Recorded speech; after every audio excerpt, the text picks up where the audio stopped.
Many conservatives are praising Sweden for its decision to not issue stay-at-home orders or close down businesses like cafes and restaurants. Indeed, anti-lockdown protesters have started using "be more like Sweden" as a mantra in their attempt to convince American policymakers to put an end to the lockdowns that have swept the country. Yet the public health data suggests that Sweden's hands-off approach to fighting the pandemic has been dangerous.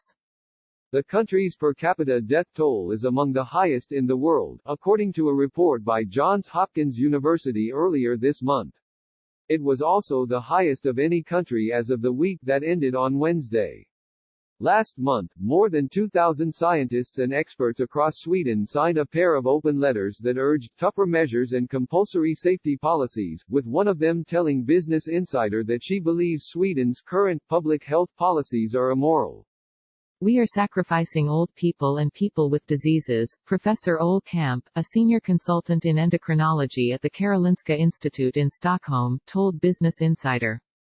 "So I don't think that it's something that anyone should copy." There are other signs that Sweden's policy has been a catastrophe. More than twice the usual number of people have died in Stockholm as a result of the outbreak, according to the New York Times, which shared Kamp's observation about the elderly paying a disproportionate price because of the government's more laid-back approach to the crisis. Most of the people who have died so far in Sweden have been over the age of 70. The increase in Stockholm is greater than the rise in deaths from American cities like Chicago and Boston, and is mirrored by the fact that almost 30% more people died during the epidemic than would normally have passed away in Sweden at this time. The jump is much greater than in countries near Sweden and comparable to that of the United States, which does not have Sweden's advantages in terms of its health care system. It's not a very flattering comparison for Sweden, which has such a great public health system, Andrew Noheimer, a demographer at the University of California at Irvine, told The Times. There's no reason Sweden should be doing worse than Norway, Denmark and Finland. This is not to say that Sweden's approach has been an unmitigated disaster. Hospitals have not been overwhelmed, as many predicted, and Google mobility figures reveal that Swedes nearly matched residents of neighboring countries in their decision to visit restaurants, stores and other recreation spots with less frequency as a precautionary measure. Yet Sweden had certain advantages, including the fact that it has a low population density and has fewer multi-generational households, which are particularly vulnerable to the virus. This is why Sweden's approach probably would not work in the United States.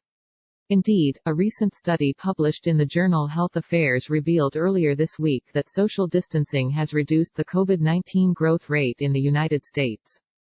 Adoption of government-imposed social distancing measures reduced the daily growth rate by 5.4 percentage points after 1 to 5 days, 6.8 after 6 to 10 days, 8.2 after 11 to 15 days, and 9.1 after 16 to 20 days, the authors of the study wrote. Holding the amount of voluntary social distancing constant, these results imply 10 times greater spread by April 27 without shelter-in-place orders, 10 million cases, and more than 35 times greater spread without any of the four measures, 35 million.